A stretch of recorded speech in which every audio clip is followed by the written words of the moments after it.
Ikan sausipun demikian Pabung di Paboyo saking Kapangon Timur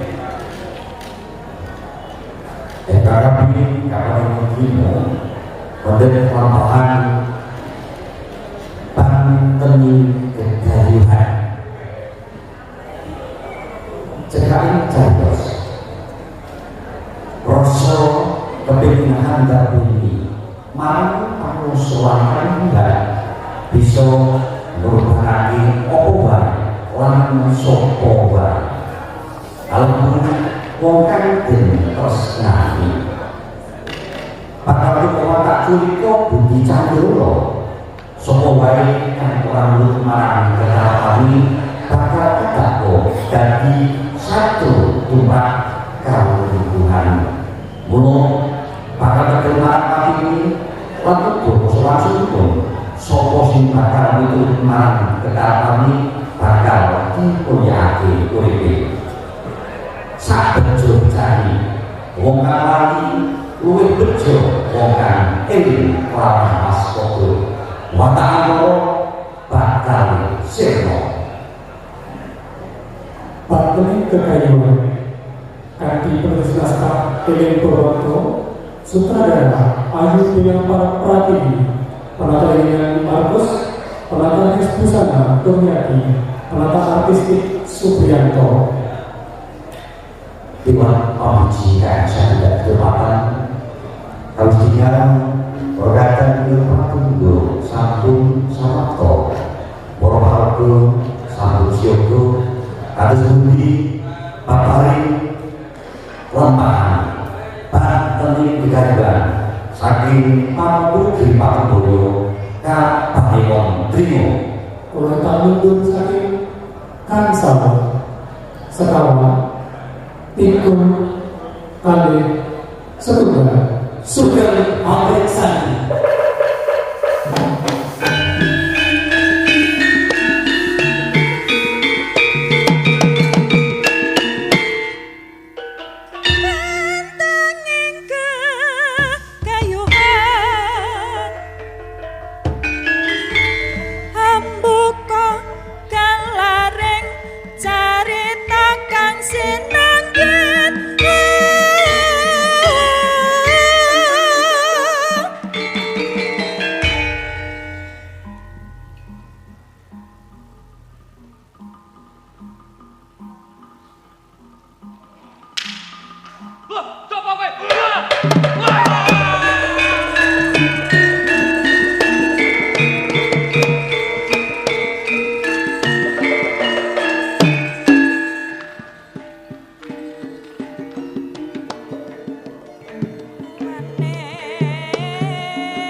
itu. Nalika Bapak Sarita nampa Kidara diputar. Lalu aku parangaken negeri Manguragan. Aku banjur lumus saka kunjungan umuji. Padhekane ajaran. Naga, saiki kamu ngene, apa ana wigati kang bakal diatur kemana sampe aku dadi musuh maka? Yen ana ayo-ayo Islam apa? Ora. Nanging kakung ini, aku pengen najake perkara tresnane awake dhewe. Ratu ke satu tambung para pamasamu. Nanging sing dipangampun aku durung bisa wangsulan. Sebabe wae apa? Hatiku sasar kaya kinemulan gunung andalu. Aku durung bisa milak kesedanikan iku. Nanging sedane Nyai Adipati wis kepara suwe. Kudune sliramu bisa ngalekake. Minangka pesining Gusti kang gawe urip. Tur maneh. Rasa layan iki malah bakal lampahe Nyai Adipati kemudian ngalami pelanggan. Sekebalikane Kabeh uga kandha kaya mangkono, Kang. Nanging apa kabeh ora bae. Aku nampe rasa tresnaku iki. Kang Golongan. Ngopo kandha kaya mangkono, Kang? Loko wae wis Pak. Wong ora bisa nampa tresnak. Mergo aku anake Bapak Sarita. Pabungan sing wis diatur baleo marang pamus Adipati sedang. Yo untuk. Menurut Ora, Kang. Ora kaya ngono sing kabeh. cukup Risa. Yen koyo ngono kasnata. Kurang ngene nak kene papange. Aku coba pamit.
Sajake ana perkara kang lagi bebet atimu Jalawaja. Yen tiyang entuk ngerti coba gage ngomong. Sapa ngerti tiyang bisa melu ndari. Mboten kok ya.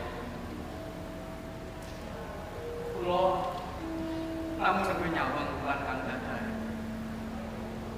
Kancamane kencan-kencan madangi jagat nalika ketamane keteng manca. Ya kaya tresna sing kok ajab bisa madangi jagat ing wanita. Sing banget kok tresnani. Ewa semono tresna mau durung bisa madangi mergo tansah ketut mega kang alangi cahyane. Terus dikali ini.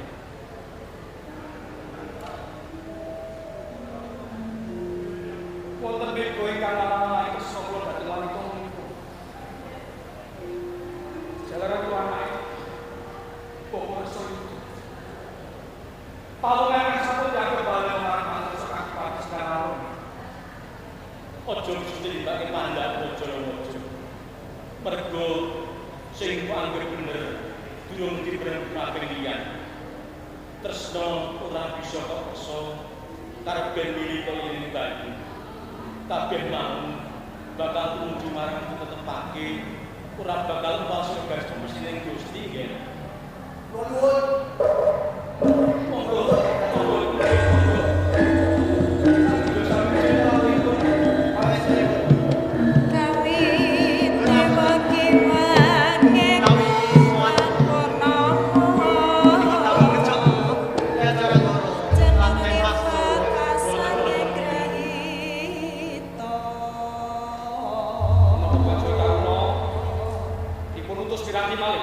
Sabar nggih.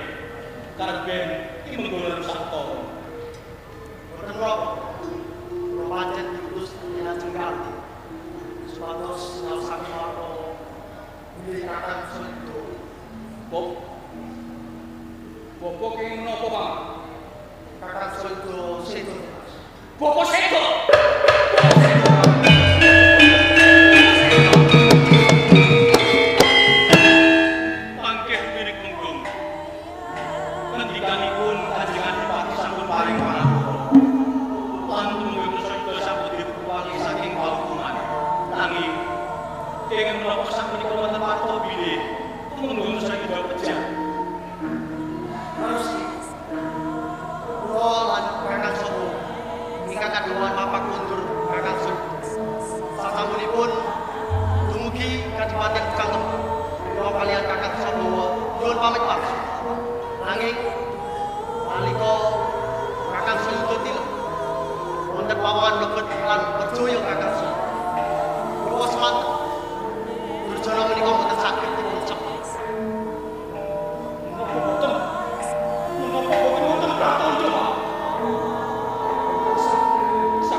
Sing siji ra genah ning endi bareng malah mangkat-mangkat.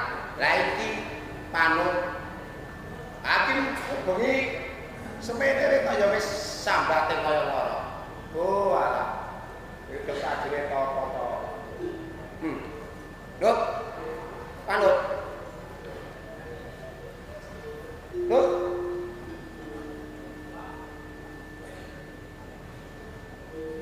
Loh. Panut.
Di bangunan hidup soal ini sepatu sama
waktu lampung besok atau semana itu kakak sojo. Lan sampun rusak langsung kakak sojo menikah itu. Ingkang orang jenengan aku pasti di boten sanes kakak itu. Tentu kajian pasti watos menawi kajian sojo kakak sojo menikah. Luasane kauman lan nyusun kegiatan di dalam aku menika saged berdedak lan ugi saged balelo dumateng kanjeng Adipati terus. Ya tumeka kan semono wono. Mboten kaya ora iki kan. Bila kanjeng Adipati menika namung reka daya paring pangapura lan kawula piyambak kadhawan apapun kakak selingkuh. Amargi kakak selingkuh badhe dipun percaya wonten papan paukuman menika saged damel dedak lan ngancam katentremaning Kadipaten Kuta. Tentu kanjeng Adipati Kusumo boten badhe damel perkawis kaliyan kanjeng Adipati Jayanegara. Kula kinten atur panati Jayanegara menika wonten resiko. Menapa malih wonten perkawis ingkang sedatasipun wonten Perkawis menapa jenengan? kula lingsun kakak.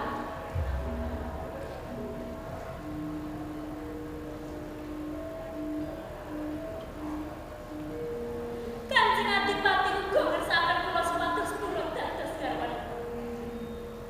Sasampunipun kula sowan nyuwun pangampunan kagem Kakang Reksayuda. Dalemipun Kanjeng Adipati rawuh wonten kalunggungan. Ngendika bakal paring pangapura menawi kula purun dibunuh garwa kalengga Mas Kanjeng Adipati. Nanging kula boten purun. Amargi kula taksih tresna lan setya kaliyan Kang Mas Reksayuda.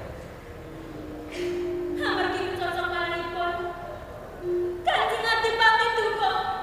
Kula badhe marang tumujunipun wonten tiyang ingkang nyelametake kula. Boten kinten. Menawi kanjeng Adipati Kusumo nggadahi takhta ingkang namung sak andhaping drama. Bila monggo kakak sopo sareng kaliyan kula laksana bangsa suwun marang keraton Kadipaten paring pengadilan dhateng kanjeng Adipati Kusumo. Ora Ki. Aku tulungan ngutusi. Aku kudu nyelesai kabeh perkara iki dhisik. Aku njaluk pamit. Kakak sopo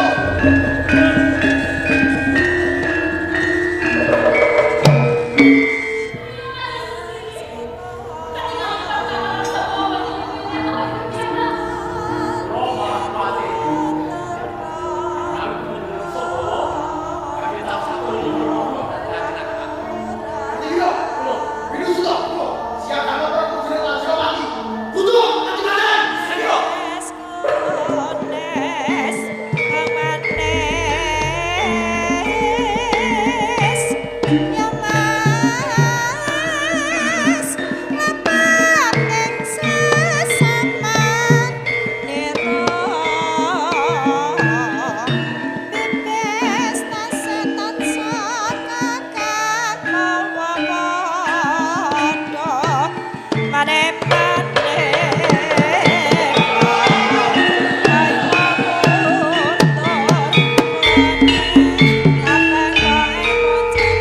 Ayo.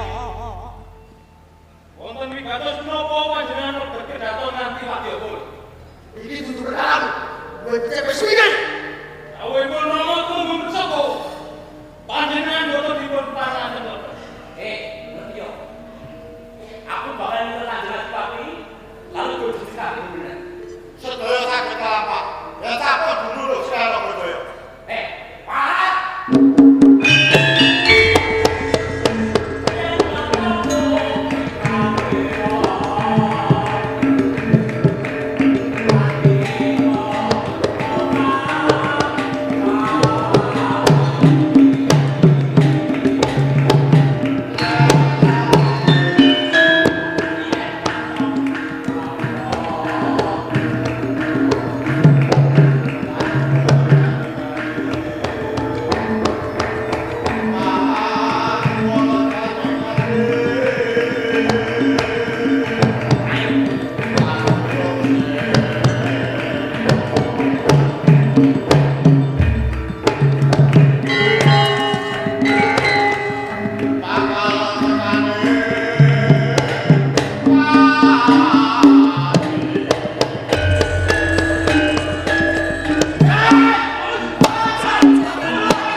Piranti sing dadi tok sumbere perkara.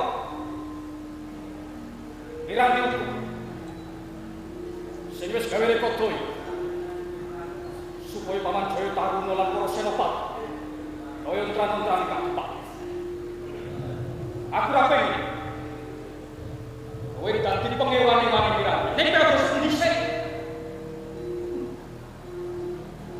kowe aja seneng dhisik. Mergo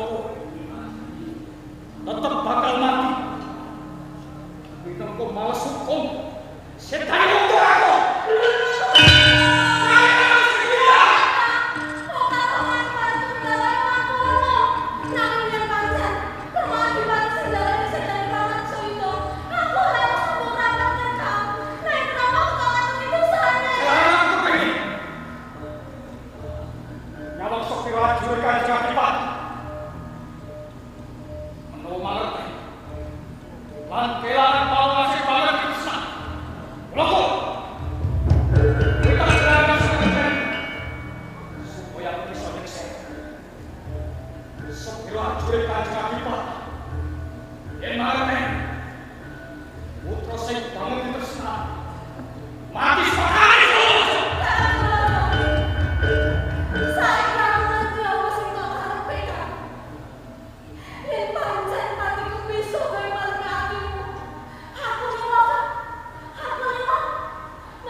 Cukup Jolowojo. Iki Raga Jaya lan Bejati. Putrane Tumurun Sadawa kekarone pancen tak dawuhi nggonan Iden Ajeng Nirispati. Ora ngerti yo Den Ajeng wis kasil keslametake. Awongan iki sinten? Menika wayah kula Jolowojo nggih. Putrane Tumurun Sayuda. Den Ajeng abune iki menapa-menapa to? Mboten. Kakang Jolowojo menika sampun wonten rumah sakit Budaya. Menawi mekaten monggo Den Ajeng ngendhek mundur. Ingkang Rama sampun nuwun pakipukan. Inggih.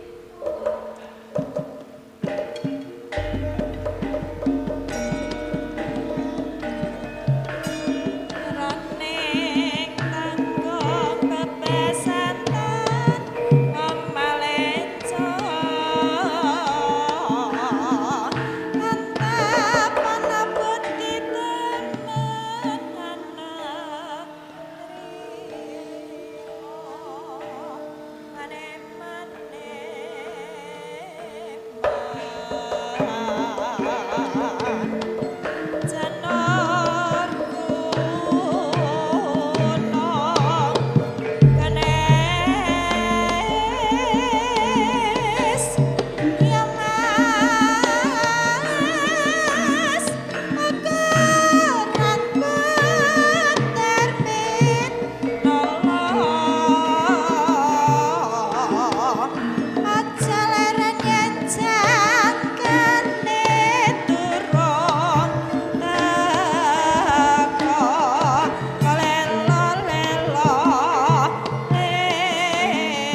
Prajurit Pucang Kembar.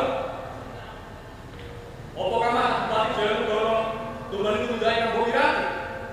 Pawadan kula mekaten Kanjeng. Malah Adipun Gunung Jaya Taruna sampun dipunpejahi dening Adipati Jayanegara piyambak.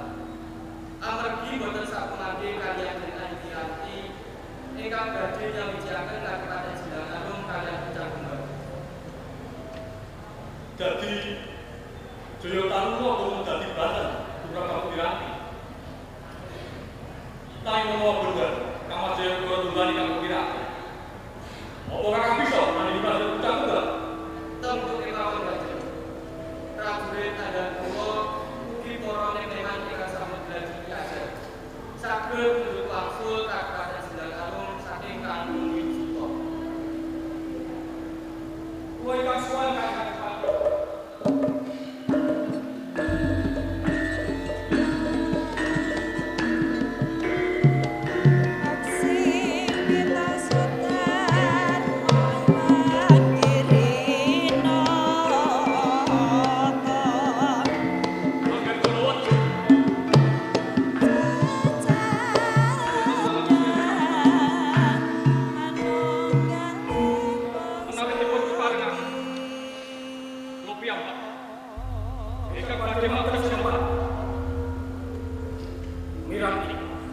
Badhe orang.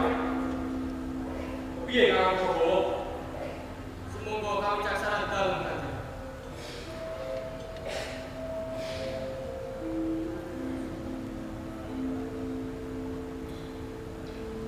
Jalawaja. Senadyan wong tuamu dianggep luput dening pranata, nanging kowe tetep putra Sendang Arum. Kowe uga duwe kewajiban gawe tetreming kuwi utah getih. Kakang Resa bawalan kabeh wae. Baline Kadipaten Sendang Arum mangsa bono. Sendika.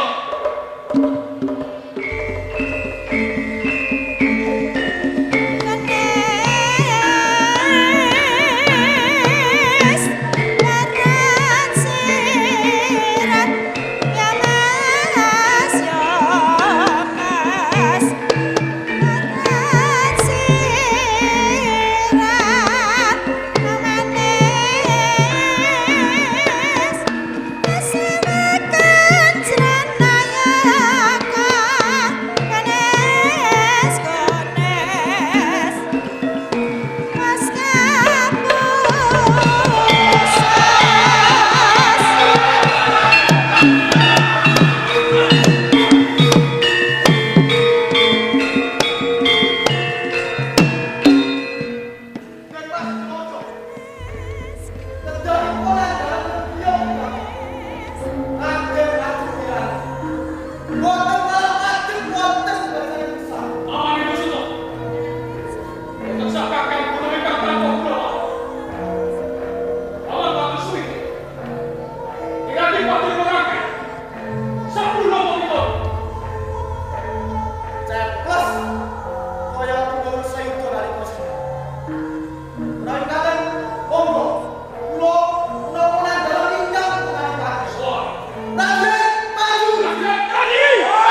Sing wis kowe cuatimu ki aku. Nah ngene lho. Nek opo wong tuaku kok katut ke dosan. Apa? Wis wae pun. Bakal dadi korban.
Nyuwun kepoipun kapanewon dringo.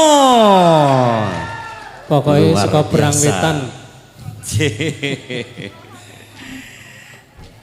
Kapanewon dringo kanthi cariyos Bantening Gegayuhan.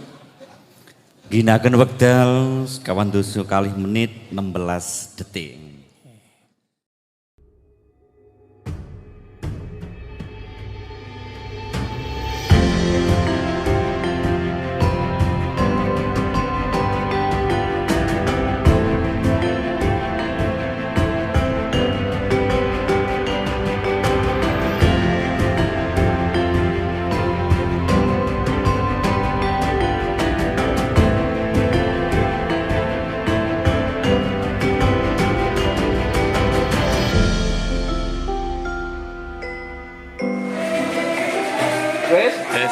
Cukup.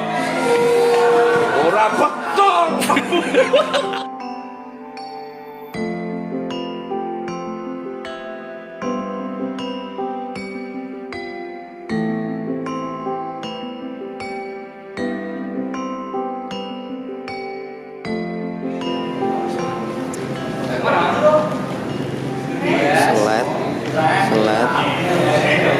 Selesep.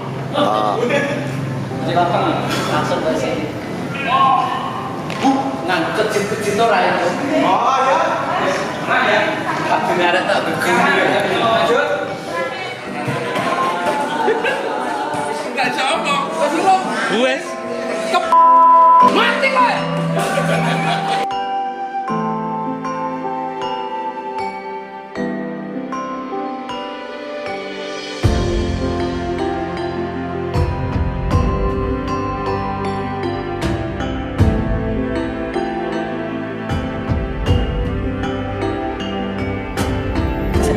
Indonesia. Kaya orang menunggu itu Mas.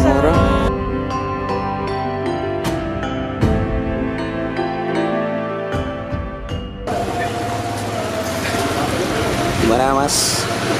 Nunggu antrian ya nih? Iya Mas. Oke, setelah ini Mas. Pegel. Pegel ya? Pegel. Oke, gunakan balsem geliga. Satu kata. Jaya. Aku naik ngomong. Ini jabatannya apa ini Mbak ini Mbak? Saya? Ya. Rupiah gediang. tukang ngopi aku kuran Mas. Sutradara Indonesia ini teman-teman. Ini Hansip Pendopo. Sang pangeran lu tulisannya iki tenan ora iki.